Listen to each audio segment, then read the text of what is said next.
What's up there, Facebook land? It's your girl, you know who, with another you know what for your listening and viewing pleasure.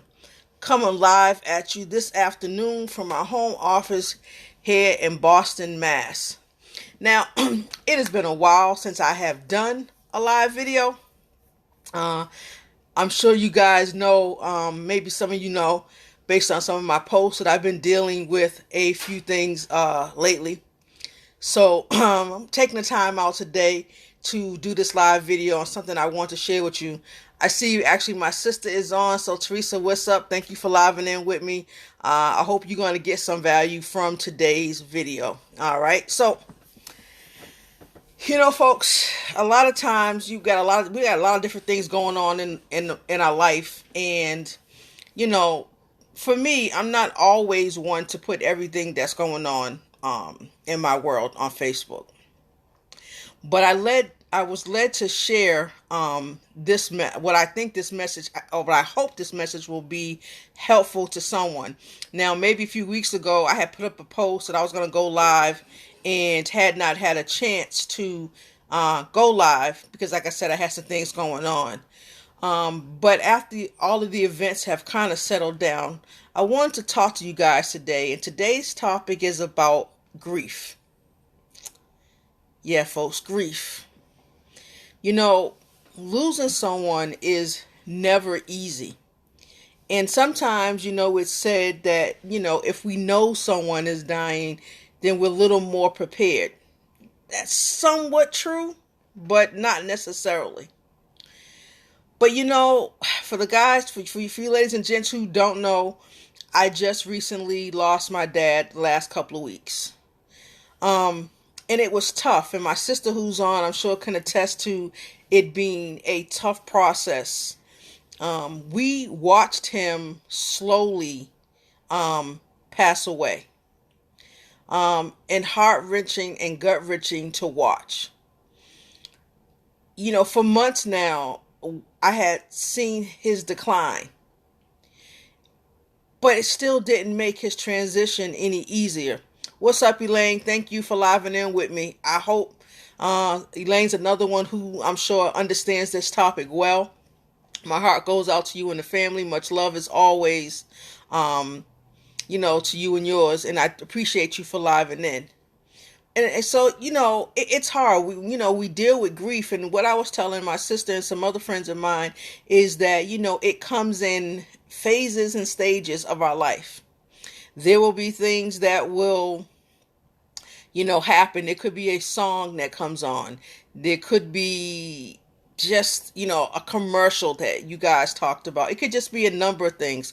My sister right now, who works in the medical field, is kind of dealing with that just based off emails that she's getting on her job. And it puts her in a position of remembering our dad at this time. So my question for you is, how do you deal with grief? For me, I'm going to share one of the ways that I deal with grief is writing. Writing has become very cathartic for me. I don't know about you, but I know for me, as I was planning this process, I started writing my dad's obituary in the hospital, pretty much at his bedside. And hey, Tanisha, thank you for living in with me. Appreciate you. I started writing this at his bedside with me and some of my siblings kind of sitting around, and everybody, Mr. Akins, thank you for living in, sir. I appreciate you. Everybody putting their input into what was going to be written on paper and for the world to see. But one thing happened later on, I don't know, a few days later, and I was trying to sleep and I couldn't. I just couldn't shake it. Now, I know for some of you, this may not be your belief, but I'm going to share it because it's my belief. And the Holy Spirit woke me up. I tossed and I turned and I had this thought. I tried to turn over, just wasn't working. So the Holy Spirit woke me up, and it woke me up with these words. I just had thoughts running through my head. And it was like I wanted to get a notebook and I wanted to write it down, but I couldn't. It's like I couldn't write fast enough. So I grabbed my laptop and I turned it on and I just started typing, and God was just giving me these words. And I read this poem at my father's service. And I won't read it right now because it's very long. If you would like a copy of it, or you'd like to see what it looks like, I'll be more than happy to share it with you. Just simply inbox me and say, "Hey, can I get that?" But writing for me again has become very cathartic. It's a great way to just write down whatever it is you're feeling. And here's the thing: a lot of times we think when we write things down that they have to be in complete sentences and a paragraph, and it doesn't have to be any of that. Whatever you're feeling, just write it. And if the feeling is just write that. However you write it, whether it's a line of frustration, whether it's ARG and a whole bunch of G's after, whatever it is. Hey, Miss Chandra, thank you for living in with me. Just write it down. And, be able to go back over those words. I mean, this process, as like I said, has been tough. We've had to first, deal with our dad being sick, and knowing when I saw him that night that he was not going to walk back out of that hospital like he had done previously. Then the second phase of that for us was, him going into hospice care. And, I'm the one who had to make that decision. Now, of course, I talked to my siblings about it, but ultimately, with me being the oldest, and me being a self-care proxy, I had to make that decision. Hard decision to make. Definitely not easy. So now we put him in hospice care. And now we're just waiting for him to finally make his transition.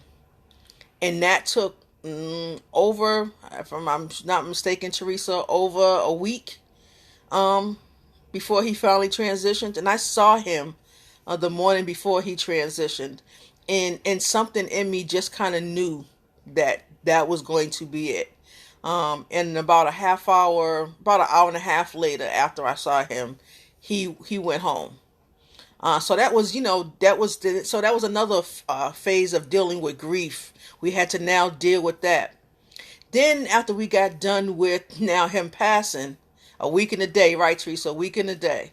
Now after we got through with him passing, now we had to prepare for the service. Now I want to tell you, there's only been a few times in this process that I've actually cried because I had work to do. And I wanted to make, as my siblings did, wanted to make our dad proud. So now we're preparing for the service, writing the obituary. We put great collages together. My sisters, some of my sisters, my sister Beanie and and a friend of mine put these great collages together. Me and Teresa, on the other hand, was probably somewhere crying. I was actually in the kitchen cooking, and Teresa was crying. That's why I put you out on blast, sis. My bad. But just being here and involved in that process, and so now we're preparing ourselves for the service. The day of the service gets here. It's another stage, another phase of grieving, because now we know, it's final. He's no longer here. But actually, that wasn't it. There was actually another step to that. And now our next step to dealing with that was now that his apartment needed to be cleaned out. Right, Teresa. Absolutely. And I have to tell you, this is now my second time going through the clean out phase of a parent. I lost my mother some years ago. So this is the second time now. Both my parents are gone. I had to go through this process for the second time. And let me tell you something. It's tough. That clean out process is hard because everything in that place, everything in there, every little corner is theirs. It has some type of meaning to them. And now you have to decide what to do with that person's memories. Again, not an easy decision whatsoever. But it was hard. And there were times throughout that we cried and we shed tears, but we also laughed and tried to laugh our way through it because it still had to be done, but still grief nonetheless. And for me today, I really broke down. This is me being really transparent. I really broke down today. Why? because today I turned in his keys to his apartment. And that was tough. I had went there earlier and I just kind of walked in, and you just hear this echo and sound as you walk in. And that was hard because my expectation, even though I've gone through these different phases, my expectation was to still walk in, because I had a key to my dad's house, was to walk in and say, "Hey, what's up?" and find him sitting in his chair, nodding as he usually would. But I didn't get any of that today. I don't get those phone calls that I would get anymore that say, "Hey, this is your dad. Can you bring me a Snickers bar or Mr. Good bar?" Even though he wasn't supposed to eat it. But I won't get those calls anymore. So, grief, as I told my sister, comes in different stages and phases. It comes in waves. My poor sister's sitting at work trying to work and do her job. But yet and still, every email she gets is about something that, our dad went through, a process that we had to go through with our dad. And, like I said to her, they're going to be songs that remind us of him. He loves music, as we all do. So, there are going to be certain songs that are triggers for us. There are going to be certain things that we see when we go in the store, or we're used to shopping for him and picking up things. And so, we're going to go in the store and all of a sudden we'll be bawling in tears. But what I want to say to you guys is that it's okay. If you're grieving, it's okay. Whatever you need to do, let it go. If you need to cry, let it go. If you need to scream, let it go. If you need to holler, let it go. If you just need to just start swinging in the air and just whatever, let it go. Because one of the things I understand about grief is that we can't hold on to it. We got to let it out. And I've been telling my sisters and my siblings this for the longest. And today I had to let it go. I sat in my car and I cried. I had to let it go. I had to call my sisters and I had to let it go. I'm crying now, but I had to let it go. I reached out and said, "Hey, y'all, I'm struggling today." But they were there. So if you have people who you know that you can call, then reach out. Don't hold it inside, because it can be more harmful than it can be good for you. If writing is your thing, write it out. Writing poetry is your thing, write it out. If you draw it out. Whatever it is that you have to do. You got someone to talk to them. Talk it out. But don't hold it in. Again, I've been wanting to share this message for a long time, but I just didn't have a chance. I said I was going to go live, and I didn't have a chance to, because just so many things were going on. I'm now, not just me, but my siblings are now trying to get back to some normalcy. And what is that? Because for the last month or so, it has been, me working. I'm still working. I haven't really taken any time off from work, except for the exception of the day that he passed and maybe 2 days after. It's the only time that I've had off. And I work with a population of older people, seniors, and disabled, where, I'm a home health aide, so I'm taking care of them and stuff all day. But I'm doing that all day, and in between, I'm going to see my dad first thing in the morning at the hospital. And then when I'm done with my day, I'm going to pick up one sister, and we're going back to the hospital, and we're staying there. Some nights we stayed overnight. Sometimes we stayed for hours, and just family, just in and out. Because we knew, I knew when I walked in, when I got that call, I knew when I walked in and saw him back in the emergency room that he wasn't going to be walking out that door again. But I had to do what needed to be done as his child and as his oldest child. And I needed to set the example for my siblings. I needed to take their leadership role, whether I was ready to or not. But I want you guys to know and understand that grief is real. But it's okay to cry. It's okay to write it out. It's okay to talk it out. It's okay to draw it out. Like I said, I know I'm repeating myself, but I want you guys to really get that message, you know, because it's hard. And we all know that we have to go down this road sometimes, but it's hard. And we have to find a way to not make ourselves cuckoo for Cocoa Puffs, you know, if we keep it all inside.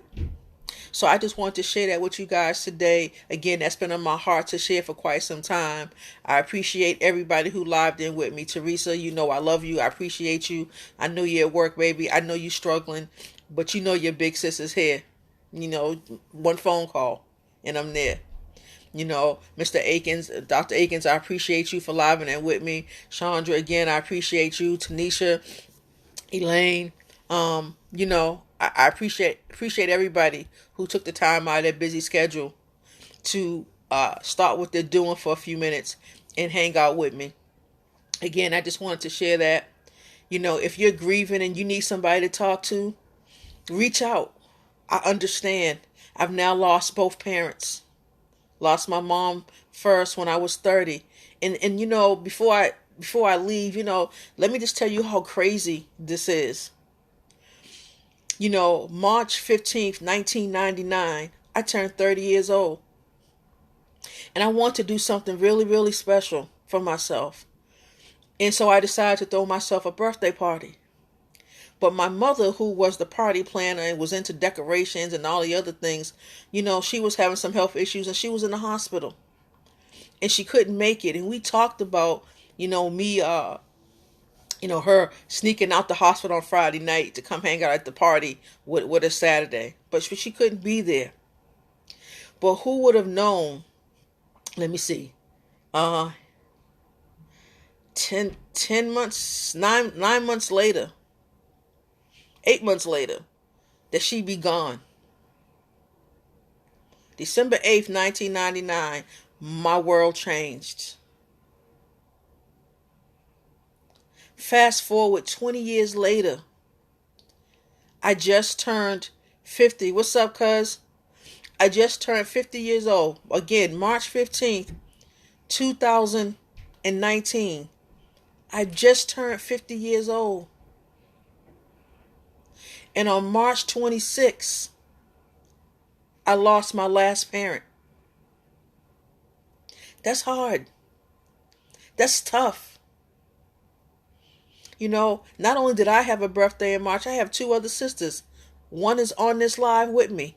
And we all have birthdays in March. And we're literally days apart. 15th, 17th, 19th, something crazy like that. You know? But at the end of that month, we lost our dad. March will be a tough month for me. Because as I try to celebrate the month that I was born in, I also have to mourn the day that I lost my dad. So I lost one parent at 30 and another one at 50.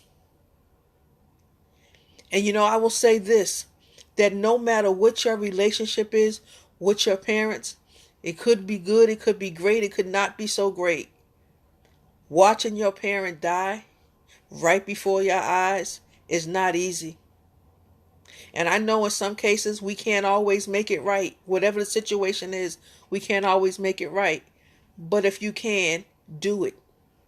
Because the one thing I will say is that I didn't go through this with my mom, and I'm not going through this with my dad, and I'm happy about that. And it's what I call the coulda, shoulda, wouldas. Oh, I should have did this. I could have did this. I could have did that. I don't have those feelings. I'm hurt. I miss them. I miss my mother. But I knew that I've done all that I could do while they were here on earth. And I hope that they are pleased at what I've done. So I want you guys to remember that it's okay to grieve. It's okay to cry. But if you have someone that you love them now. And I know a lot of times it's easier said than done.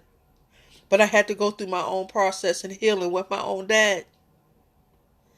But I did what needed to be done. And that's not me trying to make it out to be that I think I'm all that, because it's not. Because it just wasn't me. My sister Teresa, who's on this live, has been there every step of the way. My sister B, who right now is on her way back from being out of the country because she needed that. They stepped in and we held each other up and we did what we needed to do. We got things done. So I just again encourage everybody, however you deal with grief, deal with it, but don't hold it in, guys. Don't. Let it out. I'm sitting here right now being real transparent and crying as I'm sharing this live with you. What's up, sis? But that's me being real. It's me being real, folks. You got to deal with the grief. I know it's not easy. But like I said, anybody on Facebook that I'm attached to, I want you guys to know that every morning when I wake up, I pray for each and every one of you. We may not talk, we may not inbox, we may not do any of that. But what I do ask God to do is to touch those connected to me via social media, whatever platform that you're on. So if you need somebody to talk to, if you're dealing with something, feel free to inbox me. Let's talk. Let's exchange numbers. It's okay. Because I understand what that process is like. And sometimes we don't always have the words. Sometimes you don't need words. You just need a listening ear. Sometimes you don't need the other person to say anything. You just need to know that someone is there to listen while you vent, while you scream, while you cry. It's okay. I've got some amazing people in my corner. Some of these people are right here on this live with me. I've got some amazing people. People I know that I can reach out to. You know, I got a friend on here, Dr. Akins, who is a business partner of mine. But what I do know is that he's also a friend. And that if I really needed him, all I got to do is pick up the phone and say, hey, brother, can we talk? Can you pray with me? Can you just listen? And I know that he would. So those are the kind of people that you got to surround yourself with. If you got those people, use them. You know, I just said to my sisters earlier that I will be reaching back out to hospice today. Just to have the conversation. But, you know, this is probably one of the longest lives that I've done. But I felt it necessary. So again, I'm going to wrap it up. But again, I thank everybody who stayed on this live with me. I thank everybody who, you know, sent some love, sent some encouraging words.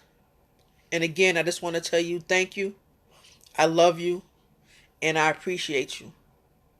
Until the next video, guys, as always, peace.